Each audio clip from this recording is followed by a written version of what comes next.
Hello everyone. तो जैसा कि आप सभी लोगों का दिल्ली पुलिस का एग्ज़ाम नवंबर माह में होना है, तो हम जो है आपको ऑलरेडी जो है 10 यहाँ पर प्रैक्टिस क्लासेस आपको प्रोवाइड करा चुके हैं। प्रैक्टिस सेट जो कि इंपॉर्टेंट क्वेश्चंस के हैं आपके दिल्ली पुलिस एग्ज़ाम के लिए, यहाँ पर काफ़ी बेनिफिट देने वाले हैं, यानी कि इंपॉर्टेंट सारे क्वेश्चन हैं। ये आपका जो है 11वां होने वाला है आपका प्रैक्टिस सेट। बाकी अगर आपने पिछले 10 नहीं देखे हुए हैं तो आपको दिल्ली पुलिस कांस्टेबल नाम की एक प्लेलिस्ट मिल जाएगी, जिसमें कि सारे वीडियोज आपको मिल जाएंगे। चलिए बिना टाइम वेस्ट किए यहाँ पर हम शुरुआत करेंगे। पहला क्वेश्चन है, चंगेज खान के अधीन मंगोलों ने भारत पर कब आक्रमण किया था? यानी कि जो चंगेज खान था उसने क्या के अधीन जो थे मंगोल, उन्होंने भारत पर आक्रमण कब किया हुआ था? तो 1221 जो है इसका राइट आंसर हो जाएगा। और उस समय अगर बात करें कि दिल्ली सल्तनत में शासक कौन सा था, तो वो इल्तुतमिश था। और वहाँ पर जो वंश चल रहा था वो था गुलाम वंश, यानी कि गुलाम वंश के समय पर मंगोलों ने 1200 यहाँ पर 21 में आक्रमण किया हुआ था। और जो गुलाम वंश है उसकी शुरुआत हुई थी 1206 ईस्वी से। इसकी स्थापना करी कुतुबुद्दीन ऐबक ने, जिसे कि ममलूक वंश भी कहते हैं। दिल्ली सल्तनत का पहला वंश था और ये सारे सल्तनत चले थे जाकर के 1526 तक। उसके बाद इब्राहिम लोधी जो अंतिम शासक हुआ लोधी वंश का, जो कि 5वां वंश था दिल्ली सल्तनत को, उसको बाबर आता है। और पानीपत के प्रथम युद्ध 1526 में लड़ा जाता है, जिसमें उसको हरा करके मुगल साम्राज्य की नींव दिल्ली सल्तनत पर डाल दी गई थी। चंगेज खां की बात करें तो ये अधीन मंगोलों ने क्या था कि 1219 में उत्तर पूर्वी ईरान में ट्रांस ऑक्सिन पर आक्रमण किया और उसके तुरंत बाद दिल्ली सल्तनत को उनके हमले का सामना करना पड़ा था। और जो चंगेज खान का जन्म जो है 1162 के टाइम पर हुआ था मंगोलिया में। तो ये जो वंश पूछे तो ये आपका वह मंगोल जो साम्राज्य के संस्थापक रहा हुआ था चंगेज खान। नेक्स्ट क्वेश्चन है कि 1567 और आपका 68 यानी कि 1567 से लेकर के 68 तक अकबर द्वारा चित्तौड़गढ़ के कब्जे के बाद मेवाड़ की राजधानी उदयपुर किसने स्थानांतरित कर दी थी? देखिए वहां पर अकबर द्वारा चित्तौड़गढ़ को कब्जे में लिया गया। उसके बाद क्या था कि जो मेवाड़ की राजधानी थी वह उदयपुर स्थानांतरित कर दी गई थी। तो जो स्थानांतरित करने वाला शासक रहा हुआ था वो था महाराणा उदय सिंह, जो कि यहाँ पर करने वाले थे स्थानांतरण। अकबर के आक्रमण के समय क्या था कि जो चित्तौड़गढ़ के शासक रहे हुए थे वो महाराणा उदय सिंह ही उस समय रहे हुए थे। नेक्स्ट क्वेश्चन है, भीमसेन जोशी किस राज्य से संबंधित है? देखिए भीमसेन जोशी की बात करें तो कर्नाटक से इनका संबंध रहा है। उसके साथ साथ इनका कई बार घराना आपसे पूछा जाता है। तो घराना आपसे पूछ लिया जाए भीमसेन जोशी का तो ये होता है किराना घराना। बाकी हिंदुस्तान शास्त्रीय संगीत के ख्याल गायक रहे हुए। इनको 1972 में पद्मश्री मिला, 1985 में क्या था पद्म भूषण मिला। और सबसे मोस्ट इम्पॉर्टेंट जो पूछा जाता है 2019 में इनको भारत रत्न मिला। यानी कि कुल अब तक 6 संगीतकारों को मिला, जिसमें सबसे पहले 1998 यानी 1998 में MS सुब्बुलक्ष्मी को दिया गया था, संगीत से संबंधित थी। और सबसे जो अंतिम दिया गया है वो 2019 में दिया गया है, जो कि भूपेन हजारिका को दिया गया, असम के पार्श्व गायक थे। इसके बाद बात करें 2001 में तो ये दिया गया बिस्मिल्लाह खान को, लता मंगेशकर को। 1999 में पंडित रविशंकर को और 2009 में दिया गया भीमसेन जोशी को। तो कुल 6 लोग ही दिए गए। इनसे क्वेश्चन जब भी आपका पूछा जाएगा, ये इंपॉर्टेंट क्वेश्चन है, जितने हमने बताए हैं ये क्वेश्चन कई बार पूछे जा चुके हैं एग्जाम में। नेक्स्ट क्वेश्चन है, सर्वाधिक ग्रैंड स्लैम टूर्नामेंट किसने जीते हुए? तो अगर सर्वाधिक ग्रैंड स्लैम की बात करें किसने जीते हुए तो राफेल नडाल और जो नोवाक जोकोविच है इसका राइट आंसर हो जाएगा, जिन्होंने कुल 22 अभी पर यहाँ पर जो अवार्ड यानी कि जिनको ग्रैंड स्लैम बोलते हैं वो राफेल नडाल और नोवाक जोकोविच के द्वारा जीते गए हैं। नेक्स्ट आगे क्वेश्चन देखेंगे। नेक्स्ट यहाँ पर एक क्वेश्चन है कि 1986 में भारत के दूसरे सर्वोच्च नागरिक सम्मान पद्म विभूषण को किस शास्त्रीय नर्तक को दिया गया था? तो देखिए 1986 में आपका डेट दे के यहाँ पर पूछ रहा है नर्तक का नाम। तो ये नर्तक जो थे ये थे पंडित बिरजू महाराज। अगर इनकी बात करें कि इनका संबंध किससे था तो इनका संबंध था कथक से। और कथक जो होता है वो उत्तर प्रदेश का शास्त्रीय नृत्य होता है। और कुल जो शास्त्रीय नृत्य हैं वो 8 शास्त्रीय नृत्य हैं। इतना आपको याद रखना है। बाकी नेक्स्ट आपका देखेंगे आगे, आपको यहाँ पर हम क्वेश्चन देखते हैं। नेक्स्ट है कि सबसे भारी प्राकृतिक रूप से पाया जाने वाला तत्व कौन सा है जिसका परमाणु द्रव्यमान 238 MU है, यानी 238 AMU वाला कौन सा है यहाँ पर था, तो जिसका द्रव्यमान आपका 238 MU है। तो इसका क्या है कि यूरेनियम इसका राइट आंसर हो जाएगा। और परमाणु क्रमांक अगर इसकी बात करें तो 92 यानी कि 92 इसका परमाणु क्रमांक है। नेक्स्ट है दिल्ली हाई कोर्ट की स्थापना किस वर्ष करी गई। देखिए दिल्ली हाई कोर्ट की स्थापना यहाँ पर पूछी गई थी, तो ये आपका करे गया था 31 अक्टूबर 1966 को दिल्ली हाई कोर्ट की स्थापना करी गई थी। आपको याद रखें सुप्रीम कोर्ट यहाँ पर नहीं पूछा है। और जो प्रथम हाई कोर्ट आपका खोला गया था वो 1862 में आपका खोला गया था, कलकत्ता हाई कोर्ट यानी 1862 में। और पहला जो सुप्रीम कोर्ट बना था वो भी 1773 के रेगुलेटिंग एक्ट के तहत 1774 में कोलकाता में खोला गया था। और उस समय जो गवर्नर रहे हुए थे वो थे वॉरेन हेस्टिंग्स, तो आपको याद रखना है इतना। नेक्स्ट आगे क्वेश्चन देखेंगे, खिलजी वंश का संस्थापक कौन था। देखिए खिलजी वंश की बात करें तो ये था जलालुद्दीन यहाँ पर खिलजी। इसका जो सबसे खतरनाक शासक हुआ जिसको याद रखा जाता है वो था अलाउद्दीन खिलजी। और इसका जो सेनापति था वो था मलिक कफूर। तो कई बार पूछ लेते हैं मलिक कफूर किसका सेनापति था, तो मलिक कफूर जो था वो अलाउद्दीन का सेनापति रहा हुआ था। खिलजी वंश के जो शासक हुए उसमें जलालुद्दीन 1290 से लेकर के 1296 तक, उसके बाद अलाउद्दीन 1296 से 1316, फिर हम यहाँ पर सियाबुद्दीन था जो कि 1316 में बना हुआ था, और फिर तक यहाँ पर कुतुबुद्दीन मुबारक जो हुआ था 1316 से लेकर के 1320 तक जो है। खिलजी वंश ज़्यादा समय तक नहीं चला था, दरअसल ये 30 वर्षों तक ही चला गया था, तो ज़्यादा दिन ये चला नहीं हुआ था। नेक्स्ट देखेंगे, नेक्स्ट है कि किसने कहा था कि एक अवध एक चेरी के समान है जो एक दिन हमारे मुंह में गिर जाएगा। तो देखिए लॉर्ड डलहौजी ने आपके क्या था कि किस जगह को चेरी की उपाधि दी हुई थी, तो लॉर्ड डलहौजी थे, इन्होंने ये कहा हुआ था, एक्चुअली इन्होंने अवध राज्य का वर्णन किया हुआ था कि एक चेरी है जो एक दिन हमारे मुंह में गिर जाएगा। तो ये जो शब्द थे ये कहे गए थे लॉर्ड डलहौजी के द्वारा अवध के बारे में कहे गए थे, तो ये आपको याद रखना। नेक्स्ट आगे देखेंगे क्वेश्चन। नेक्स्ट है जो मानव के साथ भारत का पहला अंतरिक्ष मिशन था वो कौन था, तो वो था गगनयान था, यानी भारतीय मानव युक्त अंतरिक्ष यान रहा हुआ था। हिंदुस्तान एरोनॉटिक्स लिमिटेड यानी कि हाल HAL के द्वारा निर्मित क्रू मॉड्यूल की पहली बिना क्रू वाली जो प्रायोगिक उड़ान थी वो 18 दिसंबर 2014 को रही हुई थी। नेक्स्ट आगे क्वेश्चन है, केंद्र ने कौन से 3 राज्यों में कुल 3 बल्क ड्रग पार्कों के निर्माण की सैद्धांतिक मंजूरी दी हुई है। यहाँ पर अगर ड्रग पार्कों की बात करें तो ये 3 राज्यों में इसकी मंजूरी मिली। एक हिमाचल प्रदेश है, दूसरा आपका गुजरात है, तीसरा जो है आपका यहाँ पर रहा हुआ है, आपका तीसरा जो है हो जाएगा आंध्र प्रदेश। नेक्स्ट आगे क्वेश्चन को हम लोग देखेंगे। नेक्स्ट आगे चलते हैं, क्वेश्चन देखते हैं। नेक्स्ट है कि 2022 वोमेंस क्रिकेट वर्ल्ड कप कहां पर आयोजित किए गए थे। अगर 2022 की वोमेंस क्रिकेट वर्ल्ड कप की बात करें तो इसका जो आयोजन है वो तो न्यूजीलैंड में हुआ था। विजेता जो था वो ऑस्ट्रेलिया रहा हुआ था, और उप विजेता की बात करें तो यहाँ पर रहा हुआ था इंग्लैंड। और ये ऑस्ट्रेलिया जो था ये 7वीं बार विजेता बना हुआ था। और भारत ने जो महिला एशिया कप 2022 के फाइनल में क्या किया था कि श्रीलंका को 8 विकेट से हराया हुआ था, जो एशिया कप हुआ था, यहाँ पर वर्ल्ड कप नहीं है। और 2000 वोमेंस जो T20 हुआ था एशिया कप, इसका भी विजेता जो है भारत ही रहा हुआ था T20 को। और इसका जो आयोजन है वो बांग्लादेश में किया गया था, अगर होस्ट कंट्री आपसे पूछी जाए कभी।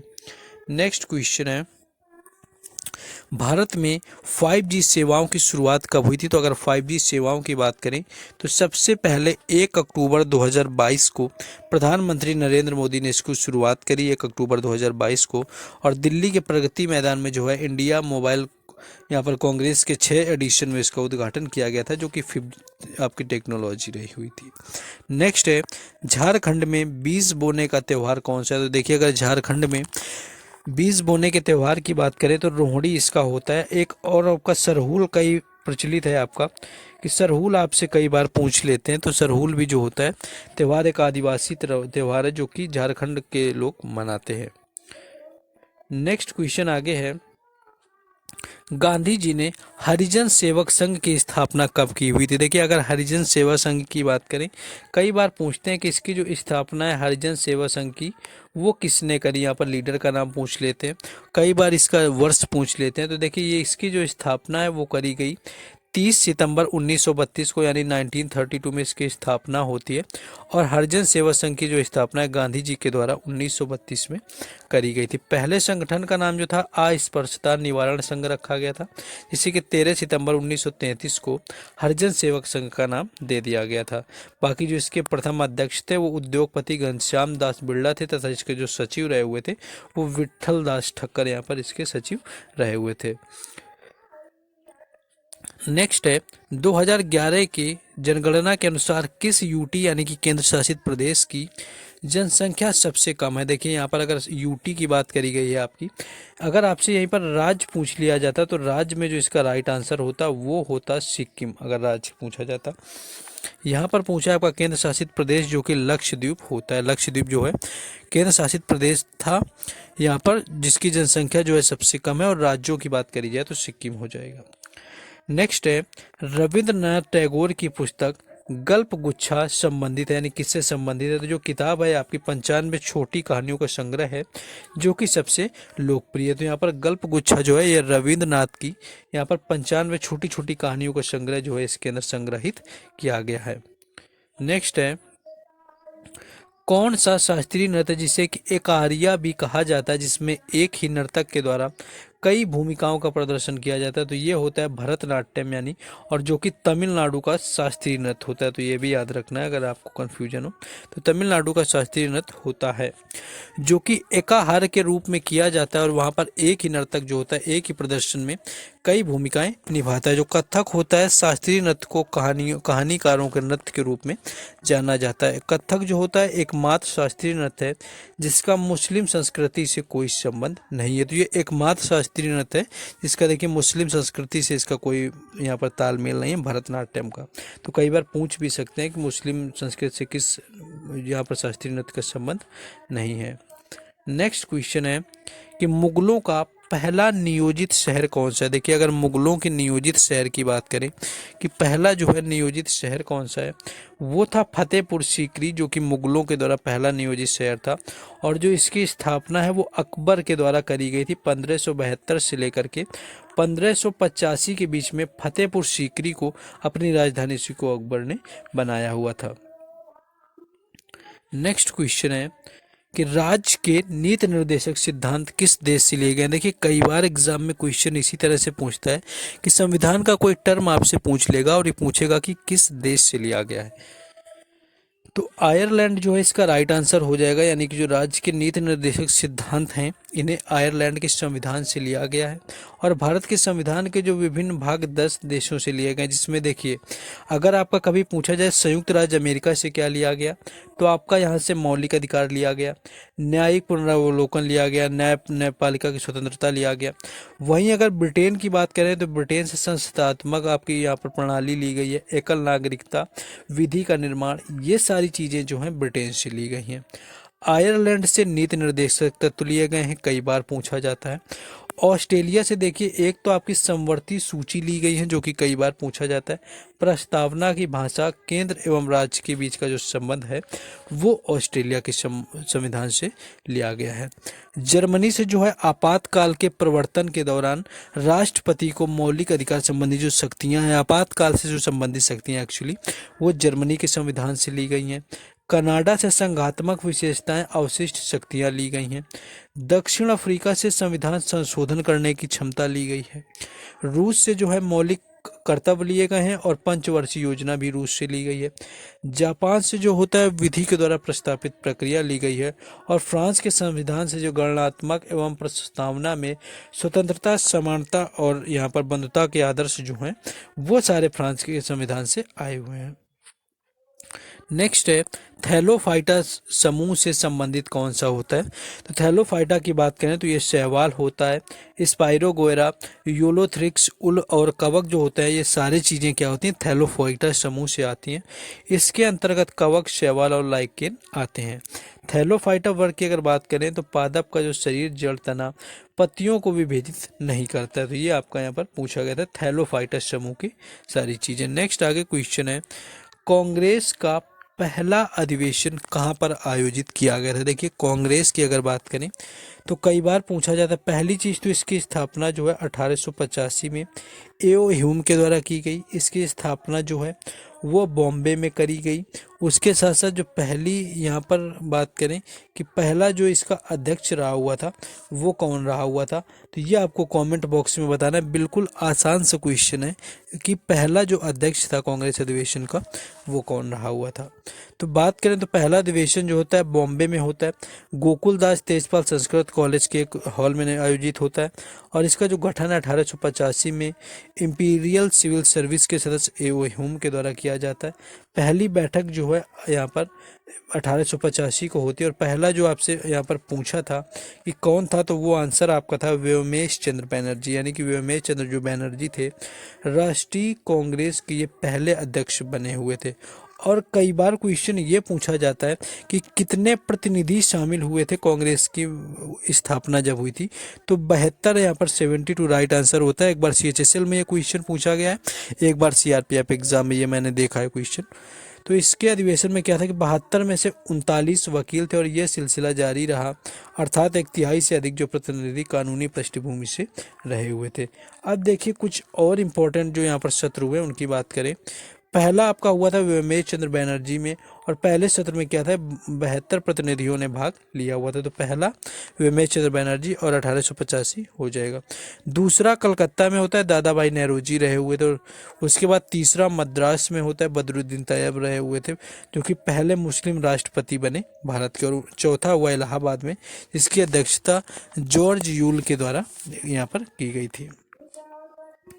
नेक्स्ट क्वेश्चन है कि 1989 में दक्षिण एशियाई खेल कहाँ पर आयोजित किया गया था। देखिए 1989 की बात करें 1989 की, तो दक्षिण एशियाई खेल जो है वो पाकिस्तान में आयोजित करे गए थे। 1989 में दक्षिण एशियाई खेल आधिकारिक तौर पर यहाँ पर आपके जो थे चौथे दक्षिण एशियाई खेल थे। इस्लामाबाद पाकिस्तान में 20 अक्टूबर से लेकर के 28 अक्टूबर 1989 यानी कि 1989 में आयोजित जो है किए गए थे। नेक्स्ट आगे है, निम्नलिखित में से कौन सी अशोक के शासनकाल के समय प्रांतीय राजधानी नहीं थी। तो यहाँ पर ऑप्शन आपके अलग अलग दिए हुए थे। धौली जो ऑप्शन था आपका राजधानी में नहीं था, और इसमें 4 प्रांतीय राजधानियों के नाम सामने आते हैं अशोक के जो कि रहे हुए थे। देखिए अशोक की तोसली थी, ये पूर्व की राजधानी थी। उज्जैन थी, ये पश्चिम की थी। सुवर्णगिरी थी, ये दक्षिण की राजधानी रही हुई थी। और तक्षशिला जो रही थी ये अशोक की उत्तर में होने वाली राजधानी रही हुई थी। तो ये चारों राजधानी आपको याद रखना है। नेक्स्ट आगे बढ़ेंगे, लेकिन उससे पहले आपसे कहना चाहेंगे कि आपको अगर हर तरह का अपडेट और PDF वगैरह चाहिए तो आपको वो सारी चीज़ें टेलीग्राम चैनल और व्हाट्सएप ग्रुप पर दिए जाते हैं, जिनके जो लिंक है आपको डिस्क्रिप्शन में दे दिए गए हैं। तो जाइए वहाँ से जुड़ जाइए, हर तरह की अपडेट आपको मिलती रहेंगी। बाकी अगर आपको वीडियो पसंद आए तो वीडियो को लाइक ना किया हो तो वीडियो को लाइक कर दें, शेयर कर दें और चैनल को ज़रूर सब्सक्राइब कर दें, जिससे कि आपको हर एग्ज़ाम से रिलेटेड एनालिसिस और इम्पोर्टेंट क्लासेस बिल्कुल भी मिस ना हो आप लोगों की। चलिए क्वेश्चन में आ जाते हैं। क्वेश्चन ये था, the race of my life पुस्तक के लेखक कौन है। देखिए कई बार ये क्वेश्चन देखने को आया एग्जाम में। The race of my life की बात करें तो मिल्खा सिंह जो है इसका राइट आंसर हो जाएगा, जिनकी पुस्तक है the race of my life. और भारतीय एथलीट रहे हुए थे ये, और राष्ट्रमंडल खेलों में व्यक्तिगत रूप से एथलेटिक्स स्वर्ण पदक जीतने वाले पहले भारतीय एथलीट रहे हुए थे। और उन्हें खेल में इनकी उपलब्धि के लिए इनको पद्मश्री भी दिया जा चुका है। तो ये आपको याद रखना है, पद्मश्री से भी इनको सम्मानित किया जा चुका है। नेक्स्ट है कि कारगम संगीत सहित लोक नृत्य का बहुत लोकप्रिय रूप है, और इस नृत्य में सिर पर पानी के घड़े का संतुलन खूबसूरती से किया जाता है इस कारगम नृत्य में। और कारगम भारत के किस राज्य का लोक नृत्य है। तो देखिए तमिलनाडु इसका राइट आंसर हो जाएगा। जहाँ का शास्त्रीय नृत्य होता है भरतनाट्यम, वहीं का कारगम है, जिसमें क्या होता है कि सिर में घड़े का यानी पानी से भरा घड़ा रखते हैं, और तमिलनाडु से आपका संबंधित होता है। तो तमिलनाडु जो है इसका राइट आंसर होता है।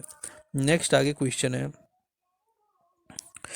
अंतर्राज्यीय परिषद का गठन किसके द्वारा किया जाता है? तो देखिए, अंतर्राज्यीय अगर परिषद की बात करें तो इसका गठन जो होता है राष्ट्रपति के द्वारा किया जाता है, और इसको भारतीय संविधान के अनुच्छेद 263 के तहत राष्ट्रपति के यहाँ पर आपके इजाज़त से इसको किया जाता है। अंतर जो आपका राज्य परिषद होता है एक सिफारशी निकाय होता है जो कि आपका कर्तव्य और संघ की देखरेख करता है। तो ये कुछ क्वेश्चन थे, आपको इंपॉर्टेंट क्वेश्चन करवाए हुए हैं। बाकी जो है देखिए, हर अपडेट जैसा कि आपको बताते हैं टेलीग्राम चैनल और व्हाट्सएप ग्रुप पर मिलती है, जिनके जो लिंक हैं आपको डिस्क्रिप्शन में दिए गए हैं, तो जाइए वहाँ से जुड़ जाइए। बाकी वीडियो को लाइक शेयर जरूर करें, चैनल को जरूर सब्सक्राइब करें। कल मिलेंगे नेक्स्ट वीडियो में। जय हिंद।